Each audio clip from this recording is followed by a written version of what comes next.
Salut, salut les amis, j'espère que vous allez bien. Et on se retrouve pour ça aujourd'hui, les vacances de la comtesse de Ségur, paru chez Folio Junior. Comme ça, on va être honnête dès le départ. Je suis une fan inconditionnelle de la comtesse de Ségur, donc autant vous dire qu'il y aura une très très bonne note à la fin. Comme ça, vous êtes spoilés dès le début. Et en tout cas, ça, pour moi, c'est du roman jeunesse, mais c'est du roman tout court, quoi. C'est du roman, il faut le lire, il faut y aller. Enfin, de toute façon, toute la comtesse de Ségur, vous pouvez y aller les yeux fermés, c'est fantastique. Enfin, les grandes vacances. Le château de Fleurville connaît une vive agitation. Sophie, Paul, Camille et tous les héros des Malheurs de Sophie et des Petites Filles Modèles fêtent leurs retrouvailles et mettent sur pied 1000 projets. Les enfants se lancent dans la construction de cabanes, chacun rivalisant de rapidité, d'ingéniosité, avant de courir vers les fermes voisines pour goûter le lait crémeux et le pain bis, ou partir à la recherche du bon chien Biribi. Autant d'événements joyeux ou pathétiques, d'événements enfantins dans l'univers de la comtesse de Ségur. Ouais, donc vous avez vu, c'est la suite, oui, c'est la suite des Malheurs de Sophie et des Petites Filles Modèles. Les Malheurs de Sophie, c'est mon livre préféré. Les Petites Filles Modèles étaient un peu plus compliquées, mais aussi, enfin, plus compliquées parce que je les ai lues très tôt en fait, mais étaient superbes aussi. Et là, c'est des vacances, c'est la suite. Et c'est génial. Enfin, si vous avez lu d'autres livres de la comtesse de Ségur, vous savez de quoi je parle. C'est les histoires, c'est la suite des histoires de Sophie et de ce qui lui est arrivé après les Petites Filles Modèles. Et comment est-ce que tout ce passé et ces histoires vont revenir alors qu'elle est bien plus grande. Et comment tout ça va un peu se dénouer dans la famille, tant de ce côté que du côté de Fleurville et tout ça. C'est génial. Alors je vous en parle.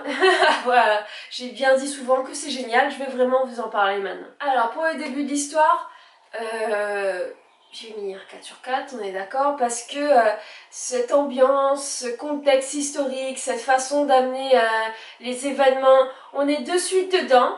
On se met dans l'ambiance du château de Fleurville, on arrive à comprendre les enjeux entre les personnages, leurs liens affectifs, leurs liens familiaux et tout ça. Et j'aime beaucoup cet univers plein de sagesse, plein de bonnes mœurs, dans lequel tout le monde va se re-questionner et essayer de grandir. Pour le suspense intérêt à la fin, j'ai mis un 3 sur 4. Parce que c'est intéressant comment tout ça forme une bulle et une grande famille. Comment chaque histoire va s'imbriquer les unes dans les autres. Comment est-ce que le passé de chacun va ressurgir pour permettre de comprendre tout ce qui est arrivé à tout le monde. Et c'est intéressant de voir tout ce cheminement. Après, il n'y a pas de suspense, on est d'accord. Enfin, s'il y a un peu de suspense, mais c'est pas comme s'il y avait un dénouement à la fin. C'est une histoire de vie, donc il n'y a pas de grands événements fantastiques qui vont arriver. Mais ça nous porte tout au long et on n'a pas de difficulté à suivre toute l'histoire. Pour les personnages, j'ai mis un 4 sur 4.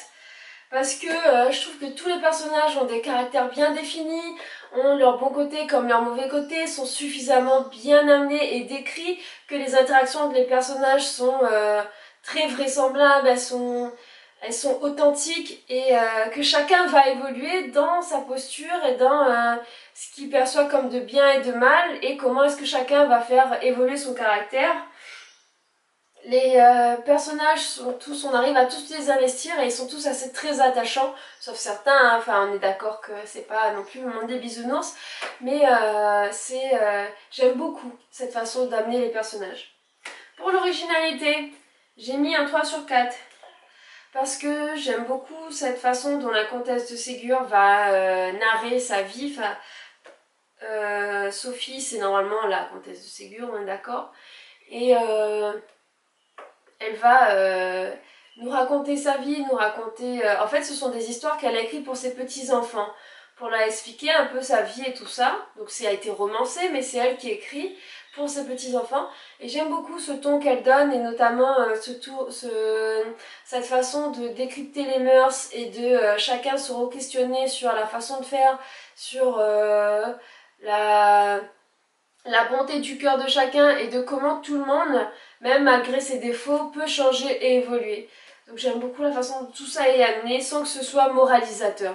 Pour l'écriture, j'ai mis un 4 sur 4 parce que j'adore cette écriture. C'est une jolie écriture, une écriture avec des mots peu utilisés maintenant dans notre langage, mais qu'on comprend parce que la façon dont c'est décrit, la façon dont tout est amené, on comprend les mots, même si on a peu l'habitude de les entendre, peu l'habitude de les lire, et en tout cas peu l'habitude de les voir.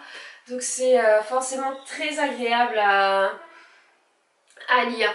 Donc j'aime beaucoup l'écriture de la comtesse de Ségur, et vous avez compris que j'adore ces livres. En tout cas celui-là, je l'ai dévoré sans problème, et donc je lui ai donné un 18 sur 20. Donc dites-moi, est-ce que vous êtes autant fan que moi de la comtesse de Ségur? Est-ce qu'elle vous emporte dans son monde là, et avec les histoires de châteaux, de petites filles et de tout ça, et leurs histoires quand ils vont à la chasse, à la pêche et tout ça. Enfin moi j'adore. En tout cas j'ai adoré les Malheurs de Sophie, j'ai adoré les petites filles modèles. Et je lis bien plus tard ça, malgré le fait que j'adore, je comprends pas pourquoi est-ce que je ne lis que bien plus tard. Et voilà. Une petite pépite. Bon, allez les amis, on se revoit dans une prochaine vidéo. Ciao, bye.